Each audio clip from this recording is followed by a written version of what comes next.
سيد الرئيس، بغينا تفسير وتوضيح حول الإعفاء من المهام في حق مدير الجروف النائب الثاني في المجلس البلدي بالطنطا. بالنسبة للإعفاء ديال نائب المجلس اللي هو نائب ثالث، هذو اختصاصات ديال رئيس المجلس، وهذو كلهم اختصاصات ديال رئيس المجلس. الرئيس عنده الحق يفوض هذه الاختصاصات أي نائب راه، ودونك الرئيس ارتأى بأنه يحيد هذاك التفويض من هذاك النائب وغادي يعطيه لواحد.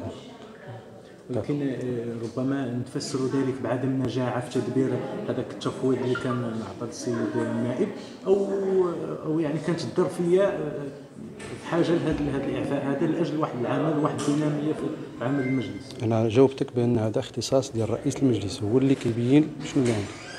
دونك مادام اختصاصي أنا كنفوضو بالنائب اللي بان ليا، من بعد نشوف نائب اخر غادي يعطي نجاح اكثر غادي نعطي على نائب اخر. هذا اختصاصات ذاتي ديال رئيس المجلس. شكرا سير. شكرا. تفضل سيدي. بالنسبه بخصوص الاعفاء من المهام، هل طلبتم الاعفاء ام كان الاعفاء هذا من طرف الرئيس؟ السلام عليكم. اولا قبل الاجابه لهذا السؤال نبغي اليوم نشرح واحد الموقف اللي كان دار في الدوره. انا اليوم انسحبت من الدوره لانني ما استوعبتش على اننا حنا تناقشوا هموم الشان المحلي، واليوم كانوا نقطتين مهمتين. النقطه الاولى اللي هي الواد الحار ديال المدينه والميزانيه، وفجاه تيتخذ الرئيس القرار مع اغلبيه عنده على انها تكون جلسه مغلقه ويحرم الحضور والمجتمع المدني والمهتمين من بالشان المحلي باش يحضروا ويناقشوا ويحضروا الدوره للاستفاده.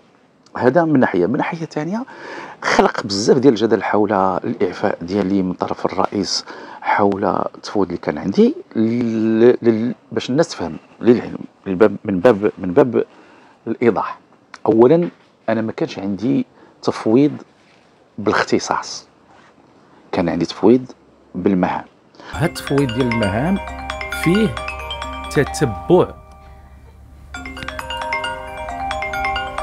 تفويض فيه غير التتبع. الا لاحظتوا مزيان كيف كان مكتوب: تتبع شؤون الجزاره، تتبع قطاع النظافه، وتتبع البي سي اش. تتبع معناه انه الا بغيت نشرح لك ببساطه راه ما كاينش عندي شي حاجه سميتها تدبير او تسيير المرافق. نقدر نضرب دوره ونقول بان راه كاينه نقطه سوداء في البلاصه الفلانيه، ولا نقطه كاين الازبال في البلاصه الفلانيه، وهذا هو تتبع، لان هذا قطاع كيسيروا موظفين من الدرجه الاولى ياك. ومع ذلك رغم قله الامكانيات، او ماشي قله الامكانيات، عدم كاع الامكانيات، لانني ما عنديش قلت رغم قله الامكانيات، الا ما جزمت بان عدم كاع وجود الامكانيات، حاولت ما امكن بشهاده الجميع بان كاين واحد التغيير طفيف في عمليه النظافه في الاقليم. مثلا كنا درنا نظافه اكسبريس، واللي هي ما تتطلب والو، اداه بسيطه، تريبورتور اللي يقدر يكون يخدم. درنا عاوتاني في النقاط السوداء كنا خدمنا عليهم ونظفناهم، ولكن تبعناهم بالحراسه اللي باش نحرسوا دونك كانت واحد المجموعه ديال المحاولات الطفيفه، رغم انني لست انا غير افكار واقتراحيه اللي كنت كنقول وتنخدموا عليها بدون امكانيات.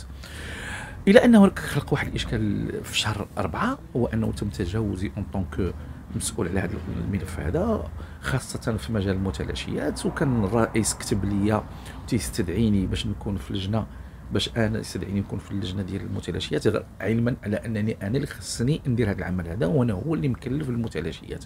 وبالتالي حسيت بان كاين شي حاجه ماشي هذيك اللي صحيحه في التعامل، في طريقه التعامل معايا، وبالتالي قدمت ليه طلب إعفائي.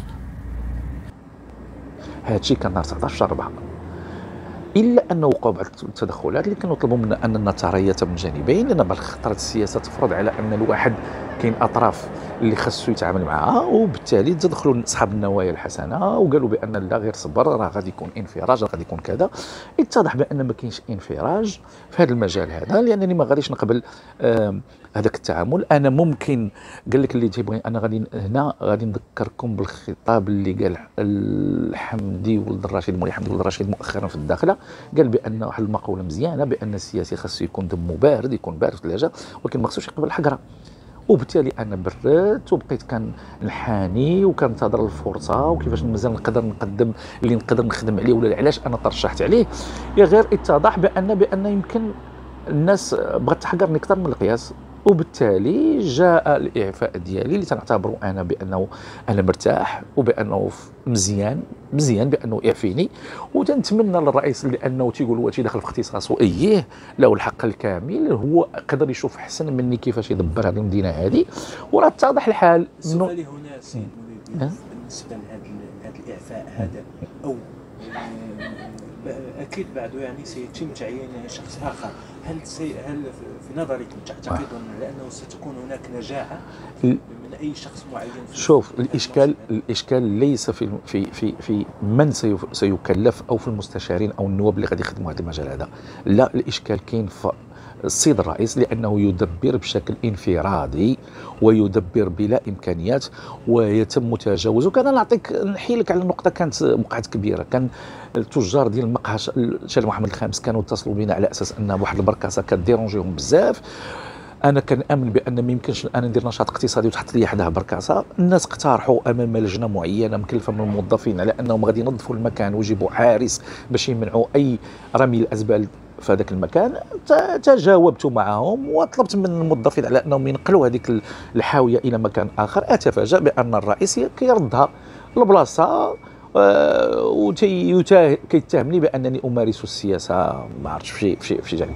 اذا المشكل راه شوف ماشي مشكل ديال مولاي الكيروف، المشكل ديال ماشي ديال النواب. راه كاين النائب صياد طيب، النائب الرابع لانه تا هو شبه ما تيشتغلش نهائيا. راه كاين النائب البركاوي اللي معروف بانه انهم دو تيران، انسان ديال التيران وتيعرف يخدم مزيان في التيران كلشي حتى هو ما تيشتغلش.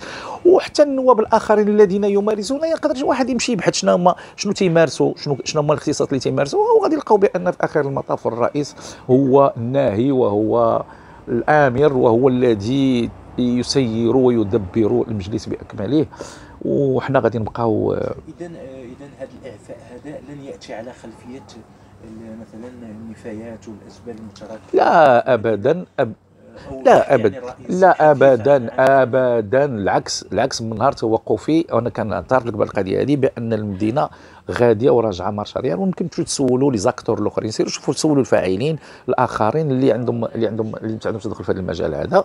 وانا تنتمنى له يا رب يجيب التدبير المفوض ويجيب اللي بغى يجيب ويخدم مزيان ويزيد لقدام. غادي نصفقوا ليه ونشجعوه، وعلى الله هاد النجاعه اللي قال تبان احنا ما كرهناش مزيان. وانا ما نشوف الانسان ما كاملش، يمكن نقدر نعطي في شي مجال اخر ماشي هذاك المجال اللي ممكن.